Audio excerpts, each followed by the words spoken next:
everyone, and welcome back to the news, where today it's actually a surprisingly big story. Alan Brack is gone. Yes, the current, who was the current president of Blizzard, is no longer. And this represents, Blizzard no longer being led by Blizzard's own. I mean, technically they're being led by one of their own, but we'll get into the minutiae there. Of course, Alan Brack was the president of Blizzard after Mike Morhaime, who was a company co-founder, stepped down. And Alan Brack's tenure over Blizzard has been fraught. We've heard multiple stories about how for Blizzard it's been perpetually a case of the good times are just around the corner. But while that has happened and their staff have been a bit miffed about stuff not being ideal, development being slow, their performance-based bonuses not really being as big as they should be because of a reduced slate. While that's been happening and Jay's job has been to be like, no guys, it's going to be better soon, they've had constant controversies. We think of Warcraft 3 Reforged. We think of Blitzchung. Many different bungles. And then, of course, the very recent stuff. And we have found out that Alan Brack will be stepping down from Blizzard Entertainment. Here is the post. It says here, posted by Blizzard Entertainment on the 3rd of August. To the members of the Blizzard community, we wanted to let you know about an important leadership change. Starting today, Alan Brack will be stepping down as leader of the studio, with Jen Oneal and Mike Ybarra co-leading Blizzard moving forward. There is actually quite good reason why we feel pretty good specifically about Mike Ybarra and Jen Oneal based on their past experience. We'll get into that in a little bit though. So as for Jen, she joined in January of this year, so yeah, she is new, but that's because she joined as a part of the merger of Vicarious Visions and Blizzard Entertainment. Vicarious Visions, of course, is the studio that most recently did the Tony Hawk Pro Skater 1 and 2 remaster, and generally speaking are just pretty damn well regarded for getting shit done to a real good level of quality. So she was leading over there, and now she is a co-lead of Blizzard Entertainment. As for Mike Ybarra, he spent many years at Xbox. He joined Blizzard in 2019 as the Executive Vice President and General Manager of Platform and Technology, where he's basically been working on Battle.net. Now for Mike, you might just think, oh wow, some Xbox services guy is now co-running Blizzard. He actually does have quite a personal history with Blizzard, which we'll get into, and I've heard people say good things about him as, as a leader. So, Jen and Mike have more than 3 decades of gaming industry experience between them. Moving forward, they will share responsibilities over game development and company operations. It says both are deeply committed to employees. They're going to be working to ensure that Blizzard is the safest, most welcoming as possible workspace for women, people of any gender, ethnicity, sexual orientation, or background.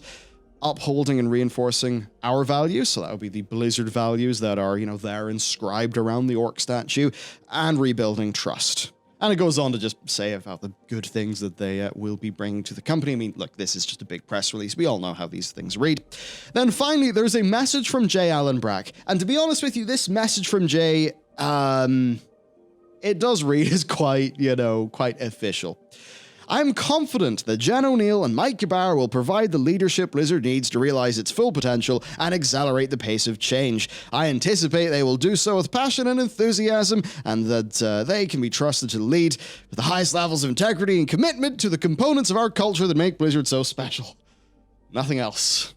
And with that, Alan Brack is gone, and Blizzard Entertainment is no longer being led by a real Blizzard old-timer. Because Alan Brack has been at Blizzard Entertainment for a long, long time. He was the big producer on World of Warcraft before he was the president of the company. You then wonder, was he Mike Morhaime's hand-picked replacement? Was he just the best candidate out of Blizzard people who applied for that job? And perhaps Activision knew they could muscle in a little bit when they're not dealing with the founder? Who knows, really? There is, however, quite a bit more to go into and some more industry comments. So Jason Schreier shared, as an example, Activision Blizzard President Daniel Allegra said in an email to staff that Brack was leaving the company to pursue new opportunities. Yes, I am sure that Jab got an incredible job offer just right in the post, just before all of this happened. Yes, I'm very sure that's what it is. It does sound like he was given the boot, right, to sort of make a big symbol. So that basically is it. Now, it will be fun to dive into who Blizzard's new co-leaders are and why we're actually feeling pretty good about them. But I think overall your takeaway here is that upper Activision Blizzard wanted to make a very big gesture. And I think also, this will be for good and for ill, Blizzard used to be ran by the CEO, Mike Morhaime, co-founder, and it was President Jalen Brack. Now it's just two executives who are co-leader. In terms of chain of command and stuff like that, it does seem like this is going to represent Activision taking a bit more control in the company. Now, that said, is that a sort of situation where the old Blizzard was good for a pretty big period of time, but recently has been falling off the rails? I mean, there's all of the recent news, of course, but also a lot of their recent development blunders that are not necessarily Activision Publishing's fault, the stuff that's them failing under their own terms. You do have to wonder if this is a ceremonial clearing out of the old Blizzard corpse to sort of do something new, and if that will be a good thing or a bad thing, because neither Jennifer or Mike are old. They're all OG Blizzard, right? So we're going to get into that. We're going to get into what this can actually mean for some of Blizzard's games.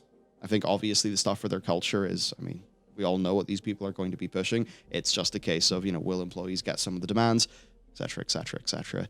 But yeah, let's dive into it. So we should probably start with Jennifer and Mike. Both very, very interesting in terms of, if you look at them sort of more holistically and what they're actually best at. Obviously, Ybarra's got the Xbox services stuff on the go, which is going to be really, really solid. But as we'll get into a little bit later, he's very, very deep into actual Blizzard games. Yeah. Calling himself the biggest Diablo fan in the world at one point, and having a tough time with World of Warcraft to the point he had to quit cold turkey for his own health. And then you look at Jen Oneal, who's worked with Vicarious Visions, and their entire history is just, here's a property, we'll do it as much justice as humanly possible, release it on whatever port or whatever version. And then even recently, looking at Tony Hawk, of course, which is fantastic, but also looking at Diablo 2. Yeah. What they're doing. The simplest way to put this is Blizzard, as Blizzard were, made Warcraft 3 Reforged. The new Blizzard, which is, Vicarious Visions, at least one part of them, went and made Diablo 2 Resurrected. Which one of those would you put more trust in for the future going forward? That's about as simple as a high level overview can be. Yeah, there's a few times with some of we've been talking, of course, on our Warcraft channel, where we would say, some of the issues with the game are at the state where if we just found out that Toys for Bob or Vicarious Visions were moving on to World of Warcraft, we would be happy. And it's interesting. So for Jen's past, so she was the former Vicarious Vision studio head.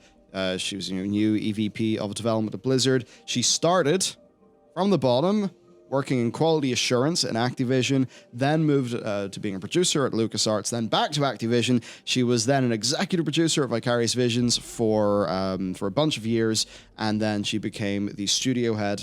That was after 8 years, and led them through, I think, quite a few successes before moving to Blizzard, but that was really as a part of Vicarious Visions merging into the Blizzard fold. She basically has got a stellar history. That's the only way to put it. Vicarious Visions have done very little wrong in their entire history. They've just never been big names. Yeah. I think even when she was producer at Activision before Vicarious Visions, she worked on a lot of the Guitar Hero, and then with Vivi worked on Skylanders. So there's a lot of really big, successful franchises in her history specifically. And then Vicarious Visions, if you just look at the amount of games they've pumped out over years, you can tell they have production down absolutely perfectly, as well as treating franchises with respect, which personally I think are the two things that Blizzard need the most. They need respect for their fans and production that can be actually put on a proper timeline, so things don't keep getting shifted year and year and year. She seems to be the perfect candidate for this role. Ultimately, we know that she's got a track record as the studio head of a studio that has pumped out lots of really good games, pretty diverse genres, but does include sort of big core games like Tony Hawk. There's also, of course, this in the context of, these two co-leaders. Having her on board is certainly going to look good for a lot of the staff who felt like their management weren't listening to them. Things like that. We've pulled up some quotes that she said from the past, such as, "It was very much a misfit boys club. Back when I started, it was not the bro frat club thing that you hear about in the latter years, because gaming was still kind of nerdy back then. I will be honest, early on, I just focused on my career, not helping the industry advance for women. But as soon as I got into this role, so many women came out of the woodwork to talk to me and tell me their stories. They needed somebody to talk to, and it became clear to me, not just Activision Blizzard, but across the industry, there's a desire to improve things." And she says she feels a bit of a gift of the role to be a part of that. Which, that's, I think, all good stuff. There's also another quote that we got from her that I think is interesting in the context of Blizzard. But at our very first green light, the president of Activision Publishing, Rob Kostich, was like, "Let's add to the budget. It's time to reflect modern skateboarding." Now, if we're going to dive into this, it's in the overall context of they wanted to add some more modern skateboarders, which would also be like a more diverse complement of skateboarders. For the Tony Hawk Pro Skater remaster, they basically realized that, okay, we could do that, but we'd have to cut a bunch of the old cast. So they went up to Activision, and Activision were like, "Okay, sure, here's more money, do them all," which obviously is the right way to do it. Yep. It's additive, it's positive, it's good that people are going to immediately like, "Oh, cool, sweet, more skaters." Yeah, I mean, it's a thing that came in the context of talking about the entirety of Tony Hawk Pro Skater in terms of, I can't remember who she was interviewing or who was interviewing her, but it was about remastering it in the modern day, in the modern era. Yeah. So especially with the angle of Tony Hawk's Pro Skater back in the early 90s did such a great job for pushing pro skating forward, as an actual sport, that they felt like that, if you're going to remaster the game, you might as well do it justice and kind of bring the entire thing forward as it is now, as well as remaster the game for the modern era. So they didn't just go, here's the game made again pretty well. You can tell they actually went out of their way to sit through and think, this is everything culturally that skating means. It's a really overall holistic approach that comes across as a lot more caring than make product. Yeah. That's the thing that I want to get across here, especially with, the president of Activision Publishing just going, "You want more money for this? Absolutely have it." And I mean, if Vicarious Visions and Jen Oneal have the sway at Activision in general to get more money for those things that make the game feel real to people, then that speaks volumes for what they might be able to do at Blizzard. Yeah, they're willing to do it right. It makes me think of, say, Resident Evil 2. I've been playing the remake recently, and it's like, holy shit, this thing is fucking incredible. And I assume it's a lot more like that for Pro Skater, where it is, you were basically glowing for as long as you were playing that. I actually think that outside of maybe a couple of different games, 'cause I know Hades came in real sharp at the end of the year, and that won Game of the Year from a lot of people. I actually think that Tony Hawk Pro Skater 1 and 2 Remastered, which rolls off the tongue beautifully, is one of the best games of 2020, and one of the best games in the past couple of years in general. And it's one that was made by Blizzard. Not literally, and that was not the label at the time, but it's the same people who are Vicarious Visions. Yeah. Just my little note to myself was, imagine if they did that for Warcraft 3 Reforged. Imagine what that could have been like, what it could have done for the franchise. I don't know why. If Jen is able to get this for Tony Hawk, why could Blizzard not get it for Reforged? What are the processes there? Does make you think, but perhaps some of those processes will change. Because certainly Activision Blizzard are going to be realizing that if they have more duds like Reforged, their investors are not going to be pleased. Now, we should talk about Mike Ybarra, because hearing about some of his past definitely gave me some faith. So Mike joined Blizzard as Executive Vice President and General Manager of Platform and Technology. And for the last 20 years, he was at Microsoft. He worked on the Xbox 360, the Xbox One, job titles including, I'll go from the start. He was, before an Xbox, he was the General Manager for Windows 7. Then he was a senior director of the Asia Americas OEM division. Before that, But after that's where he gets into gaming. So general manager of Xbox Live for 2 years. He was the platform studio manager for Xbox Studios. So to just go into Mike's record, right? He was on like Windows, but let's fast forward to the gaming bit. So he was general manager of Xbox Live for 2 years. He was the platform studio manager for Xbox Studios for like 3 years. Corporate vice president of program management for Xbox, and then corporate vice president on Xbox Live, Game Pass, and Mixer. Okay, maybe Mixer's a bit of a dud, but overall, he just sort of had that big trajectory. Now, you might think, oh, okay, some sort of services guy. Why? I mean, we know Blizzard do Battle.net, but what about the games? Well, to go into some things that I think people will like about him, well, first, he's been, quite hyped for Halo, as many of us are, so fair enough, Mike. Also makes sense for an ex-Microsoft guy. But when we really get into it, though, that's where it gets fun. So Mike says, this is going back to when he was first on the job, that he was always jealous of the Blizzard employees, so he's joining them. Perhaps maybe not so jealous now that he's learned things, but we get the point at the time, right? So he basically joined Blizzard at the height of the Blitzchung stuff. But he basically said that in college, right, he's a huge Blizz fan, he's played all of their games, that in college he was the biggest Diablo fan in the world. He said that he loved World of Warcraft to the point where he almost got fired, divorced, and starved to death. And he reckons he never took showers because he played nothing but World of Warcraft for the first 3 years of it launching. He then cold turkeyed. There you go. So, and yes, this is him hopping back into World of Warcraft. So yeah, I mean, interesting. Guy is clearly has that history with Blizzard. Another thing that I think a lot of Blizzard staff will like is that he was in fact present at the walkout. So I don't know if Jen was, given everything, I imagine she supports it, right? But we do have this tweet from Mike where he did attend the walkout. That's certainly going to be a... I mean, is it just gesture from management that staff will think, yeah, cool, but we want actual change? Or is it the sort of thing where, I mean, they know that the boss was there? I mean, that's the thing. It's impossible to give a gesture immediately because, like, no matter what you do, it's just going to look like, oh, well, you just said that. You were there for a purpose. You can always act good to mask something, but it's when it comes to the longer term stuff. And I feel like giving Mike's history, given the fact that him and Jen were put in like together at the same time, I feel like this is actually a genuine move that's going to really push for change at Blizzard. And I'd love to know more about how, like, exactly why Jab immediately got the boot, because I feel like it's definitely it's a big swing from Activision for it to be effective immediately, and that's one thing I'm really looking forward to later on. I'm looking forward to tonight because they've got the conference call tonight. All right. Breaking news. Yep. Sorry, breaking news. Connell just put this in our doc right as we're recording. Mike Ybarra has done all Mythic Plus 20s.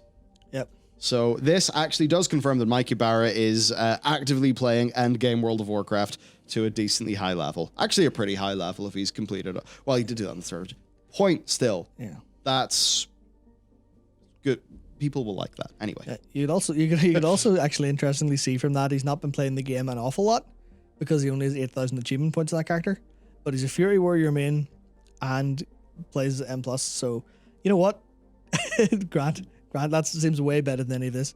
But to go back to Jab for a second, the idea of they've got that conference call tonight. Mm-hmm. And if it's effective immediately, Jab's gone. He's gone. He's not there. That means that the conference call that was going to be, hello, I'm Jen Brack, let's talk about where Blizzard's going, is now going to be, hello, we're Jen Oneal and Mike Ybarra.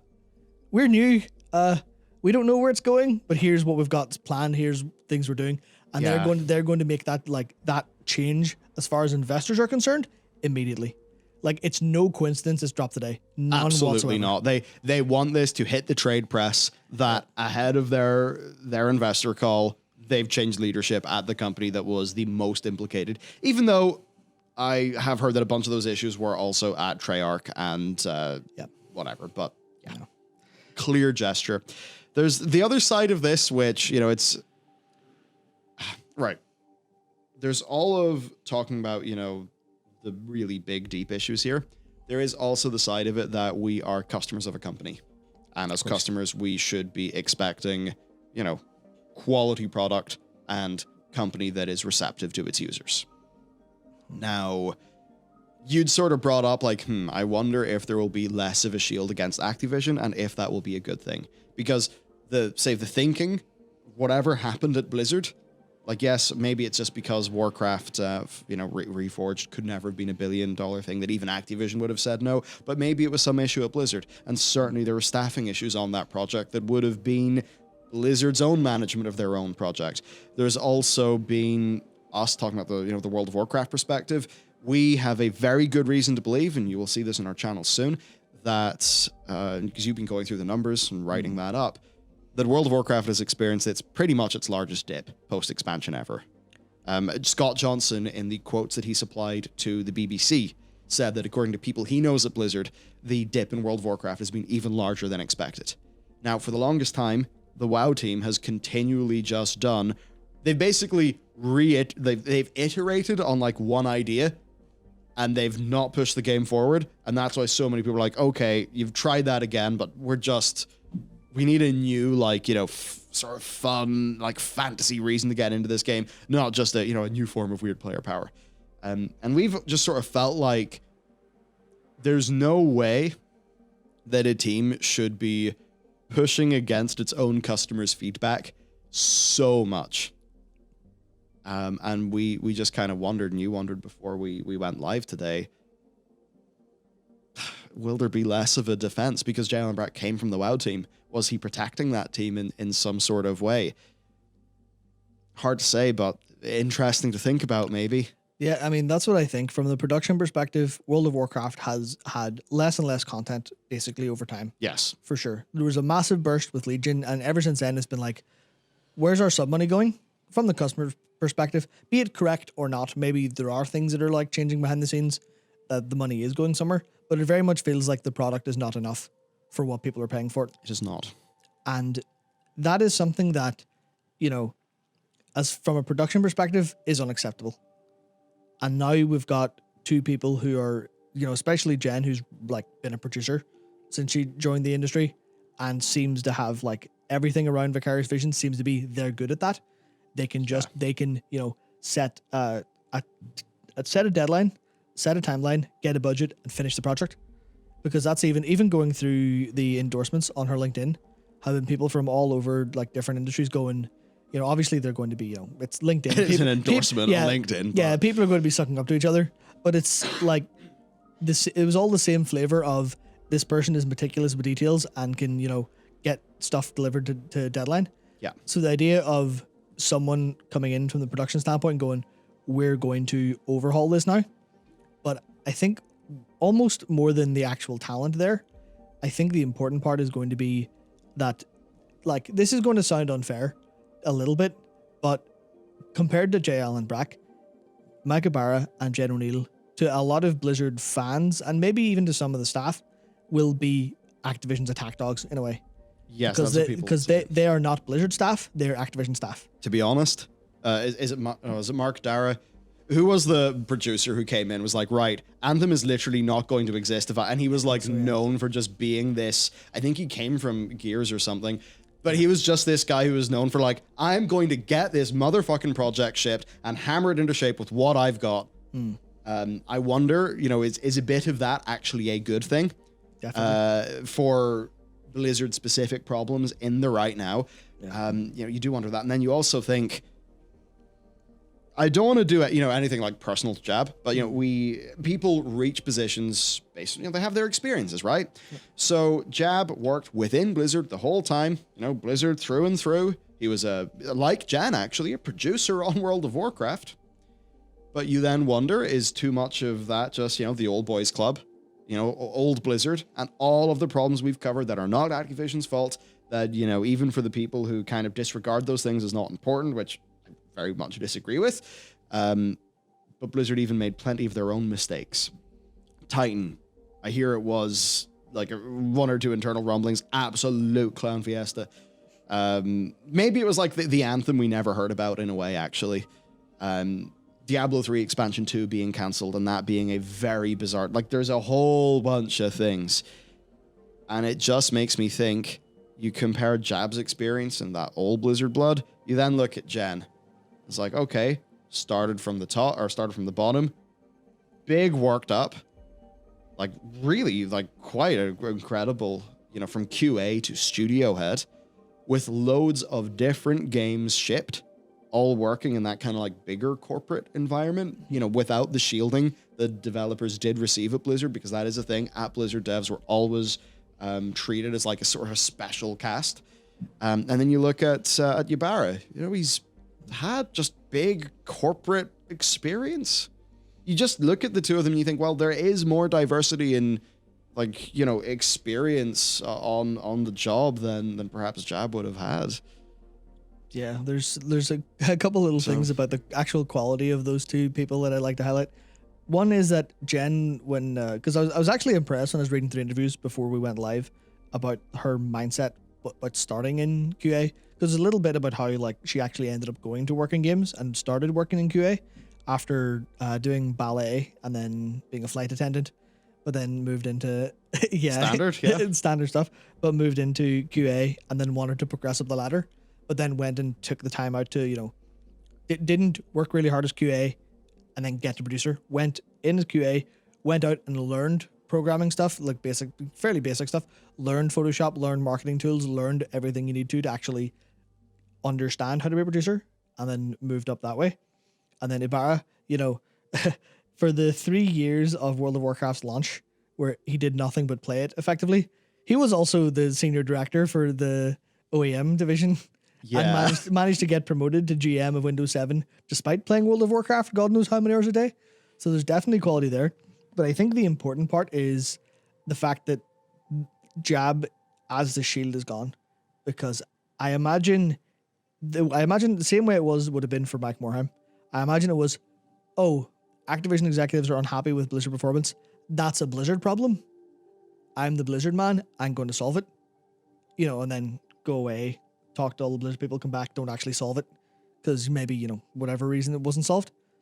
But now you've got the, you know, that line is gone where Jab's not going to, you know, Jen's not going to walk into a room with, you know, John Haidt and Ian Hazzikos and be like, all right, boys, Activision's, you know, coming down on us hard here. Sort something out, would you? She'll probably go in and be like, what's the problem? Hopefully. And actually find out what the problem is and actually solve it because she's got experience coming from other places. So hopefully that'll works. I've heard it on the grapevine that the only way, and this is from people who are certainly in the know, that the only way that like some of that WoW stuff can change is if the numbers like go down to the point where Acti kind of like very much gets in their case. And I think you just kind of see it's way more possible now, and especially with the numbers we've uncovered in player data. Yep. So it's overall an interesting situation. The other angle, of course, is just, you know, Blizzard's own culture. Mm-hmm. It seems like Jen knows what's up and has a bunch of experience, and I'm sure to the woman at Blizzard, it's probably quite a nice thing. You know, having her up there.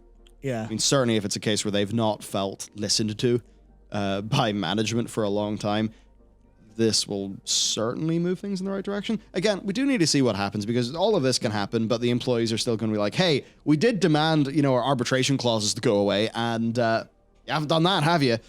So we need to see what happens.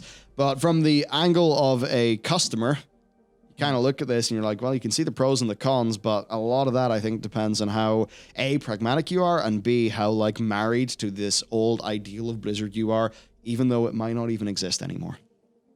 I think that's the most important part. I mean, for the kind of treatment of females in the workplace, from that perspective, I think the difference between Jen being there and then, you know, because there's no one really else, as far as I'm aware, in Activision leadership who's female beyond like Fran Townsend, who, you know, was dragged over the coals there for the response being, I've not seen any of it happen, but if it does, talk to me, I guess. I've only been here for a few months. Yeah, versus Jen, who's very, like, historically openly talked about that. I mean, like, the quotes we read out earlier of her going, I didn't focus on helping other people. because I was doing my own thing, but now I'm in a position, and she's been in like a couple different boards for women leadership stuff posted on her LinkedIn. Not sure what action she's taken or anything like that, but it certainly is a little bit more hopeful for specifically the Blizzard side of things than JL and Brack, who, you know, might be completely open to all of that stuff, but at the same time isn't literally, you know, Blizzard has now been run by a man and a woman, both of whom are new. And I feel like that's could be taken as a token gesture, but it seems like both people are right for the job. And I feel like the employees should at least feel a little bit bolstered by that. And hopefully it turns out as well as we'd like. Yes, hopefully the change actually happens. Because surprisingly enough, people who feel secure and happy and, you know, not like they're constantly having to deal with issues at work or being predated on or creeped on. I mean, that means you have a better company. It means you have, you know, happy staff, happy, good product. Everything's good. Mm-hmm. That stuff is, it's, you know, like whenever crunch happens, it's like it's its own, pretty much only ever a bad thing. Yeah. You know, there's, I don't know, there's like a weird romanticism of like the sex, drugs, rock and roll, old boys club, you know, coding the game late into the night with a thing of whiskey. But it's like, that's like all these like old idealized sort of pictures of the past that, you know, I think barely existed then and don't exist now. Absolutely not. So, yeah, but we will know a lot more very, very soon.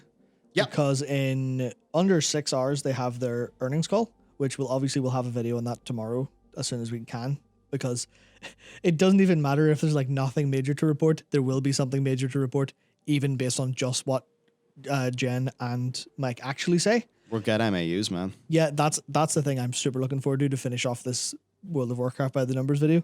But I just have the old stock ticker open.